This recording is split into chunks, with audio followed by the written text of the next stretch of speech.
গ্রামবাসীদের ডেকে প্রসাদ খাওয়ানো হলো। কি জন্য এই আয়োজন, চলো তাহলে শুরু থেকে বলি। তখন সময়টা ছিল রাত 11টার। তখন হাবুল এসে বলে, মারে দরজা খুলে দেখ তোরে হাবল এসেছে।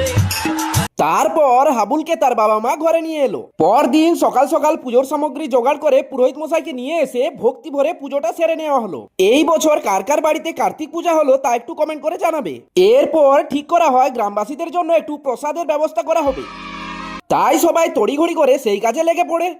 প্রথমেই কেটে নেওয়া হয় সবজিগুলো। এরপর একটা বড় কড়াইয়ের মধ্যে সব মশলাপাতি দিয়ে সবজিগুলো দিয়ে